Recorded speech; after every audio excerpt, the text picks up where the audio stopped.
Before colonialism drew its violent lines across the African continent, the Benin Kingdom stood as a beacon of order, wealth, and sophistication. Nestled in what is now southern Nigeria, Benin had, by the 15th century, developed into a formidable political and military power, governed by a complex bureaucracy centered around the sacred authority of the Oba, its divine king. With a meticulously planned capital city, high defensive walls, advanced metallurgy, and a rich artistic tradition, Benin was more than just a kingdom, it was a civilization. European contact began not with conquest, but with curiosity. In the late 1400s, Portuguese explorers and traders arrived on the West African coast. They encountered Benin not as a backwater territory, but as a thriving power, capable of diplomacy and selective engagement. Early interactions were mutually beneficial. Benin traded ivory, pepper, and artworks in exchange for firearms, cloth, and prestige goods. There was no illusion. The Europeans understood they were dealing with equals, if not superiors, in terms of cultural depth and political structure. However, as Europe's appetite for wealth expanded, fueled especially by the transatlantic slave trade and industrial demand for raw materials, relations grew more predatory.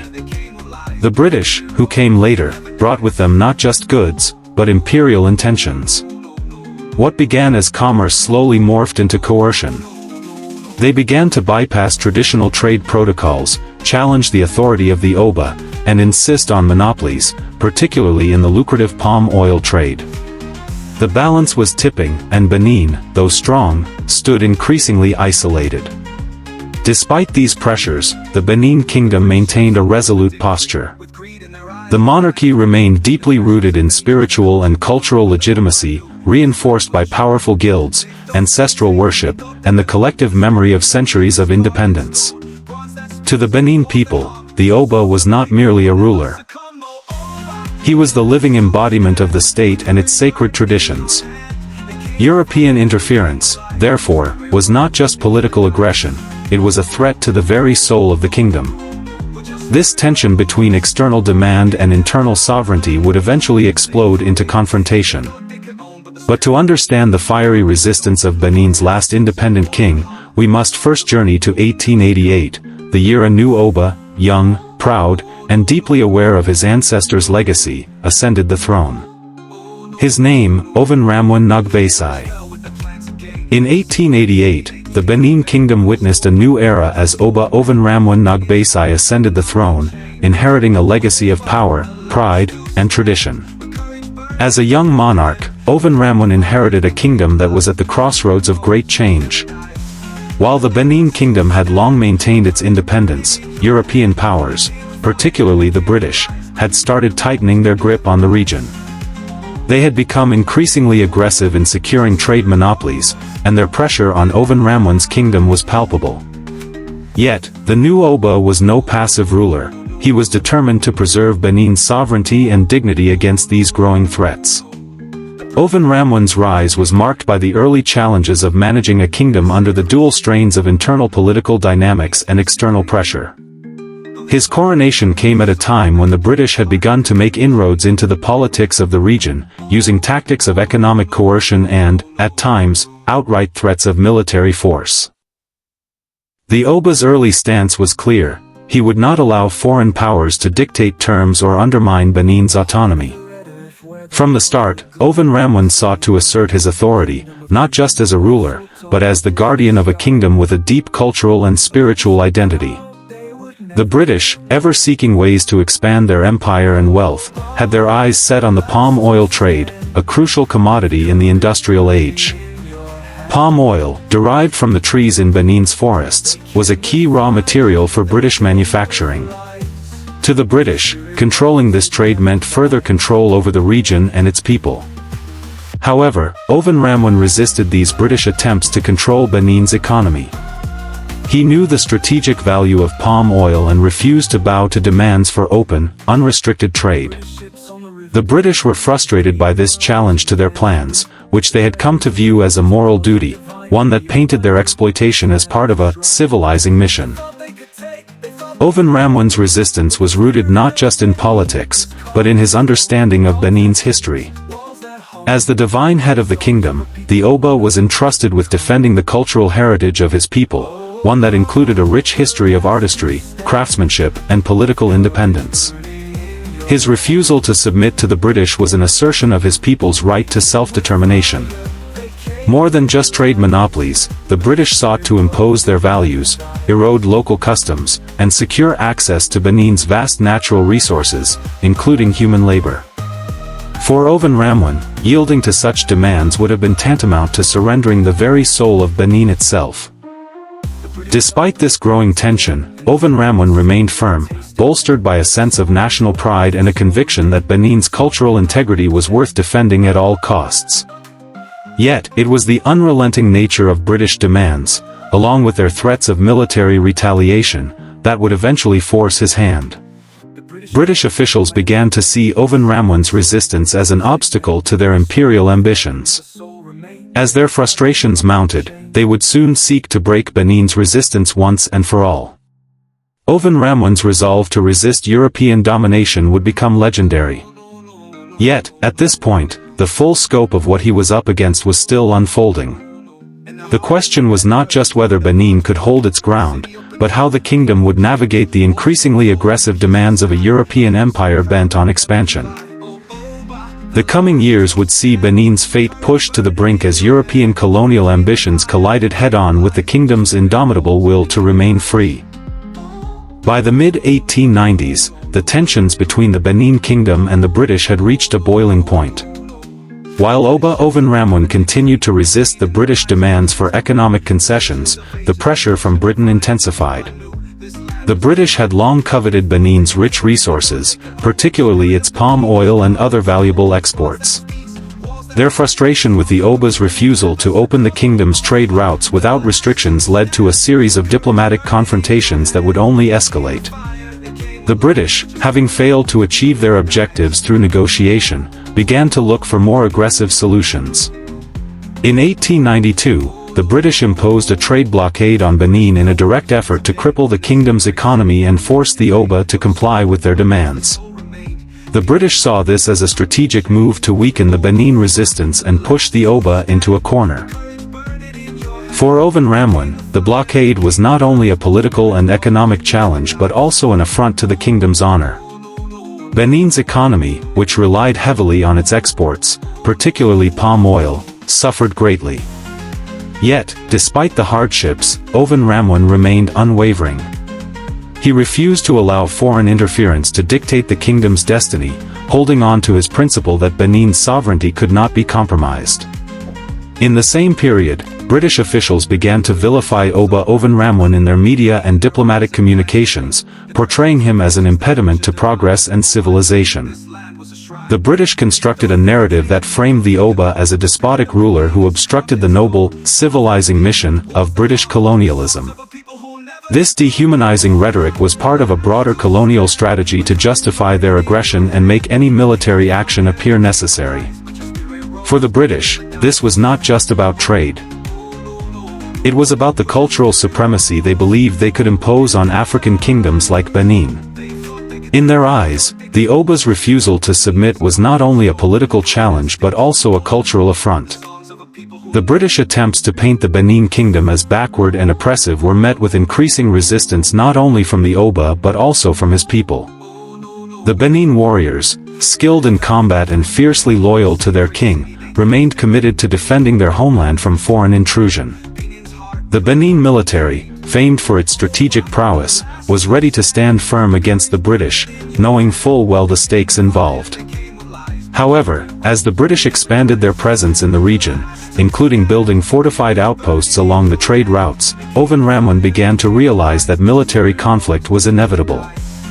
The kingdom's ancient defenses, including its renowned city walls, were tested by the growing colonial forces. By 1896, British leaders, emboldened by their success in other parts of Africa, were convinced that military action against Benin was their only option. Their patience had run thin, and the British government was determined to punish the Benin Kingdom for resisting imperial domination. Tensions reached their peak when a British diplomatic mission was sent to Benin to negotiate directly with the Oba. However, this mission was marked by a tragic turn of events. The British delegates were ambushed and killed by Benin forces, who believed they were acting in self-defense. This tragic incident would serve as the spark for what would come to be known as the 1897 Punitive Expedition, a military invasion that would ultimately bring the Benin Kingdom's independence to a tragic end. Despite the violence and aggression that followed, it is important to remember that Ovonramwen's resistance was grounded in a deep sense of duty to his people, culture, and heritage. His determination to preserve the sovereignty of his kingdom, even in the face of overwhelming odds, set the stage for a historical conflict whose implications would extend far beyond the borders of Benin. Yet, with each passing day, it became increasingly clear that a direct military confrontation between the British Empire and the Benin Kingdom was now inevitable.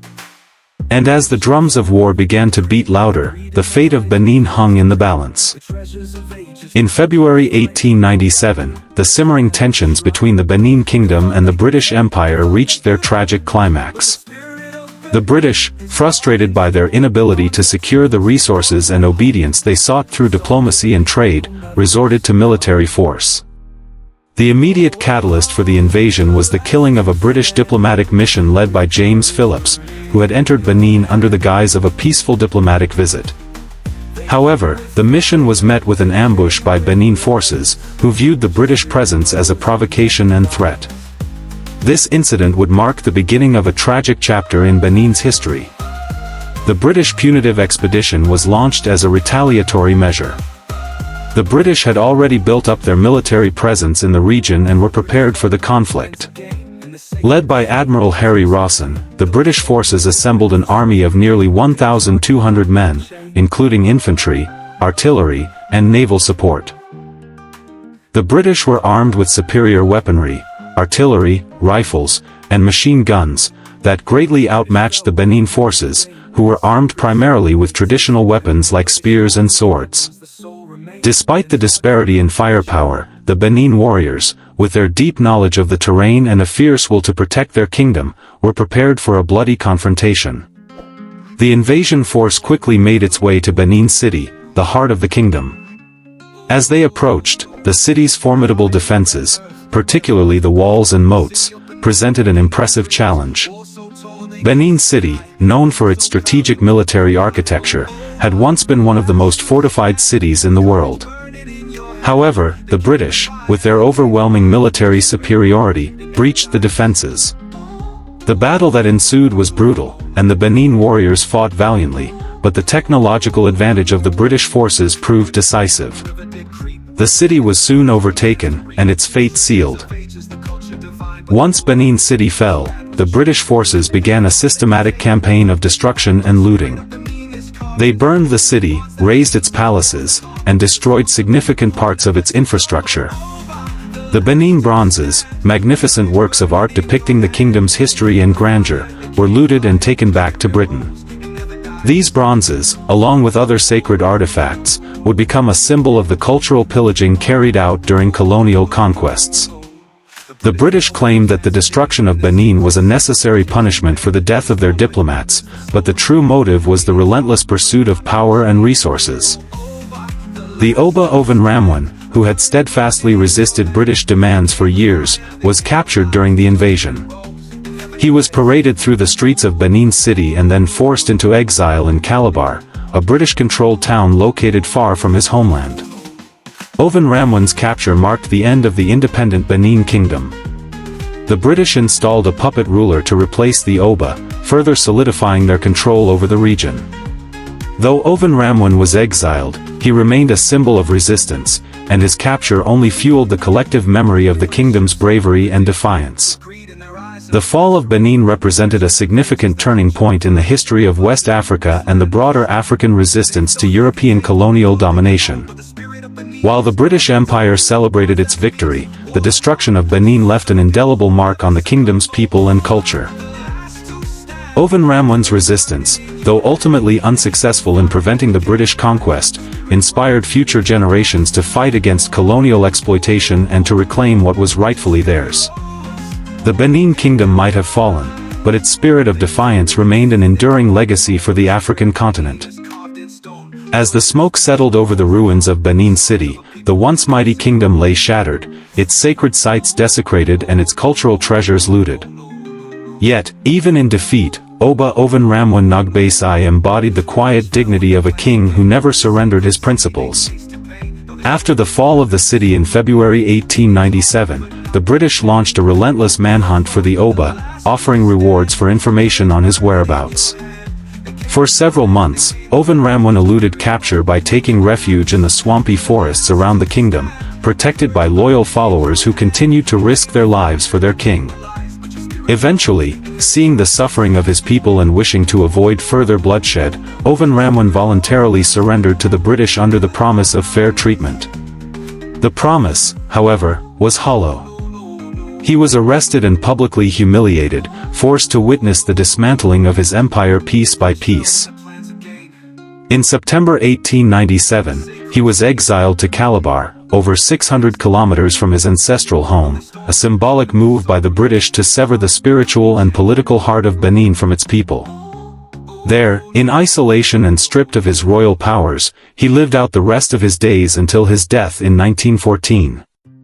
Despite the tragic end to his reign, Ovonramwen's defiance in the face of overwhelming imperial force left a profound legacy.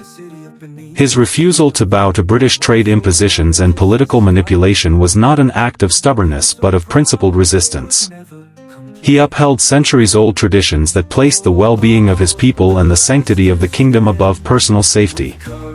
His exile became a symbol, not of failure, but of the unbreakable spirit of African sovereignty, and a testimony to the high cost of resisting imperialism.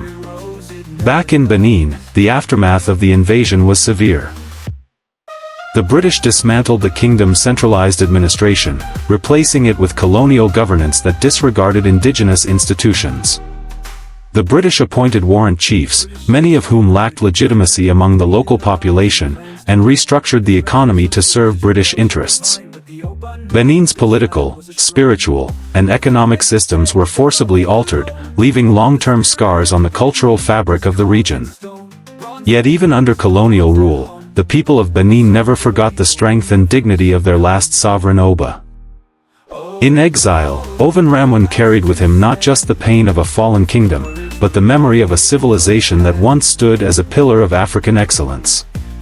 His personal loss reflected a broader tragedy suffered by many African societies under colonial rule. But more importantly, his enduring legacy has become a rallying point for cultural revival and historical justice.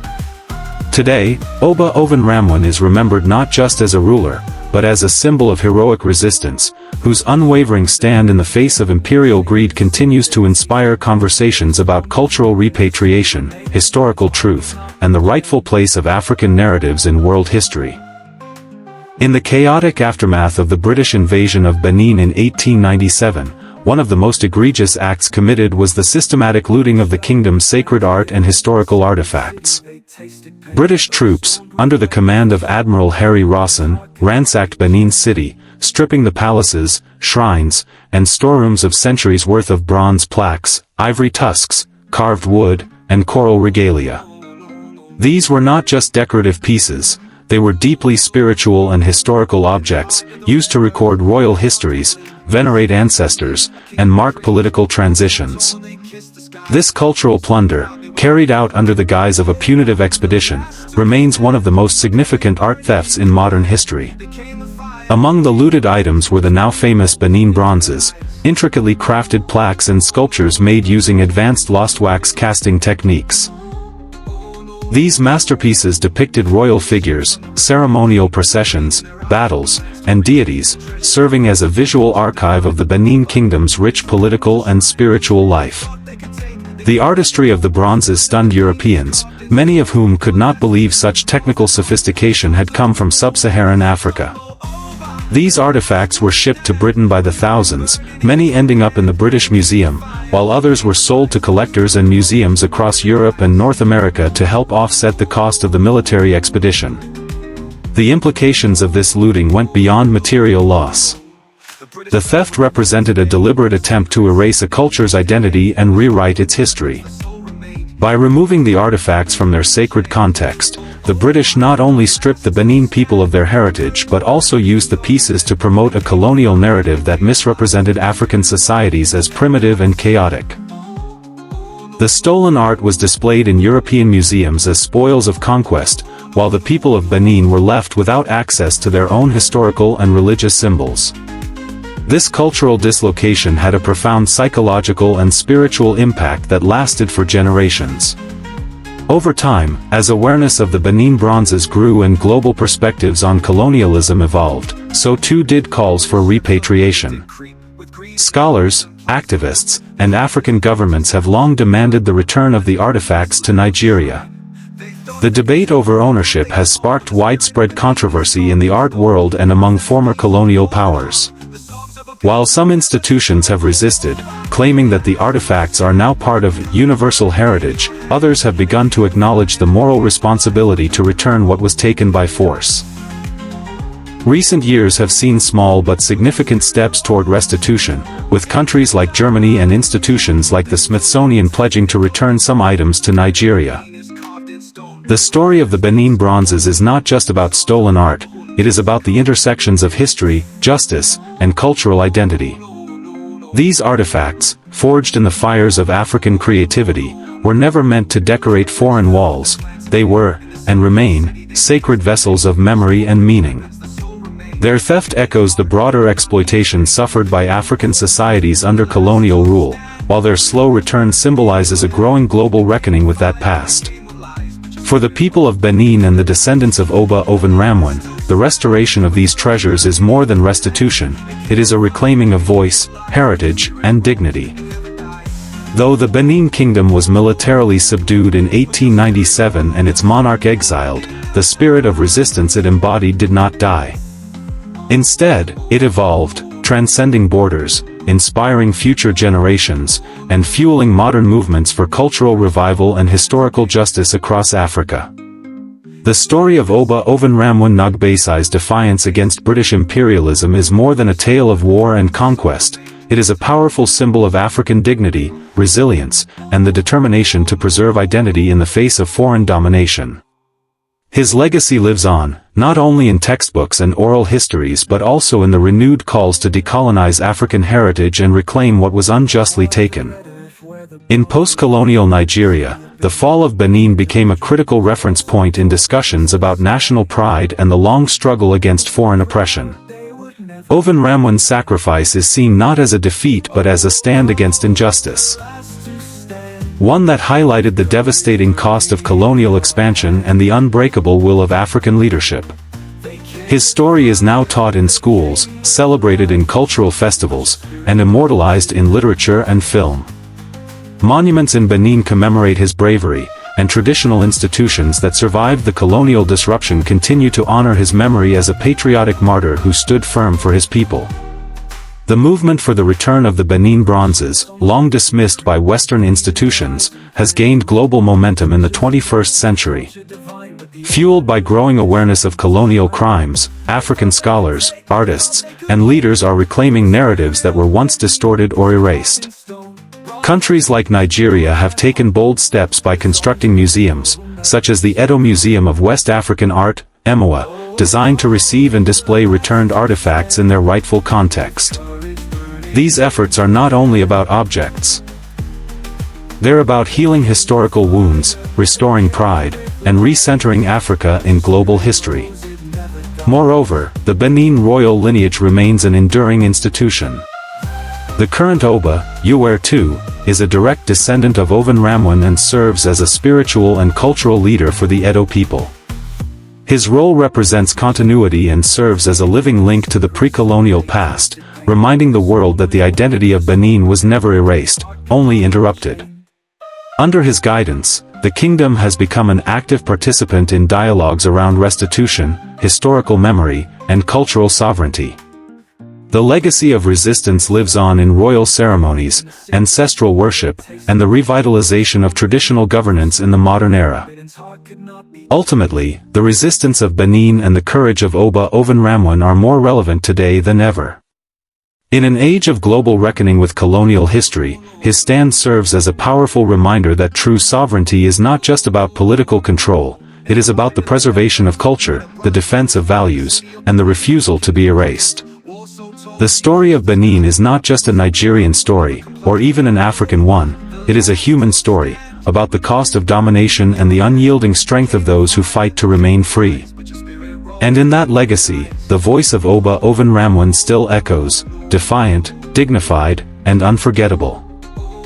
The Last Oba, How Benin Defied the British Empire is more than a tale of resistance, it's a legacy of courage, culture, and unbroken pride. From royal defiance to stolen treasures, the story of Benin challenges us to remember, reclaim, and restore. Oba Ovonramwen stand echoes through history, reminding us that dignity never surrenders to power. If this story moved you, like, comment, share, and subscribe for more untold African histories.